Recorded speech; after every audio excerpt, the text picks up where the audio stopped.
and your Lilith, which has to do with your thoughts, your mindset.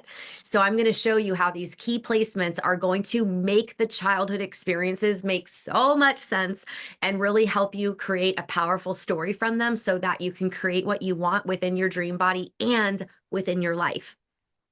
We're going to be looking at your north node, your personal north node of where you're going for your soul this lifetime.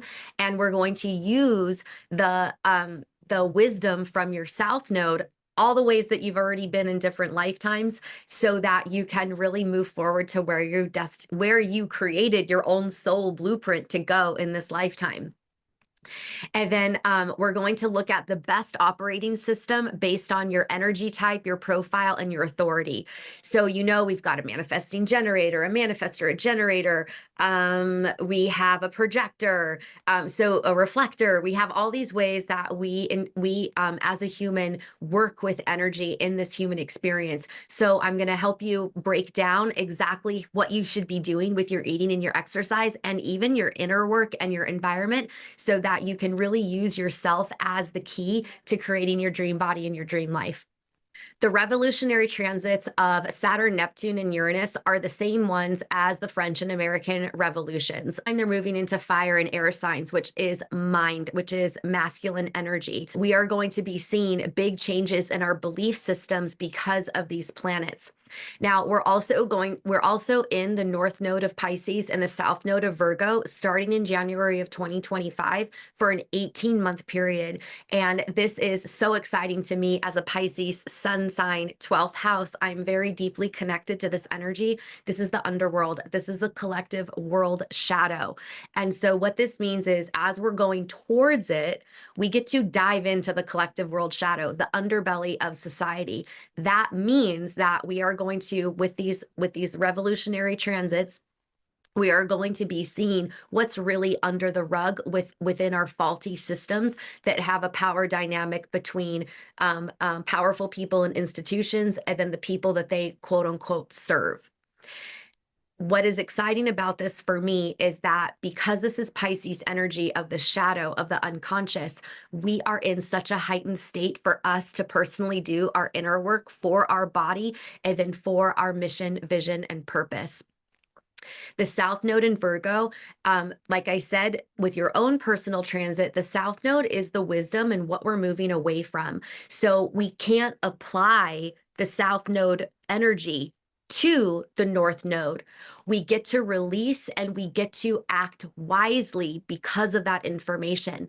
And for Virgo, the gone wrong energy, the energy that we're moving away from, is perfectionism and judgment. So just for a moment, think about this. If we're moving with revolutionary transits that are going to change the power dynamic of the collective with the world powers, and if we are looking at our inner child behaviors of perfectionism and self-judgment and achieving, and like the Virgo energy being very, very structured and organized, diet culture, when we get to move away from that and really access our inner child, we're going to be able to move towards our goals in such a sweet, empathetic, compassionate way for ourselves. And as we are emanating that signal for ourselves, we loosen the ties to the food and the dieting and the body image. And as that's happening, our whole life experience is going to transform, and that's going to impact other people. So you get to participate in the revolution just by doing your own inner work. Last but not least is Pluto. Pluto is in the seventh house relationships for me. And I have several planets that are in retrograde when I was born, which is a lot of the ability to look backwards, which is incredible with my 12th house Pisces placement. And what this excites me so much about is that Pluto is, we have an evolution of time in the zodiac, in the life experience of civilization. We return to things, it's cyclical. And Pluto, to me, a lot of people say, oh, it's death and rebirth, it's, destruction, it's mayhem, and Pluto, blah, blah, blah, all this stuff. But you know what? life is going to evolve no matter what. And so I feel like Pluto is actually the energy of like the big daddy, like who's really going to help us and push us through and support us as we go through this process. And Pluto was in the cardinal signs for the last 16 years. These are the fire starter energy. I have all 4 cardinal signs in my natal chart. And so what's going to happen with Pluto and Aquarius is we get to rebuild.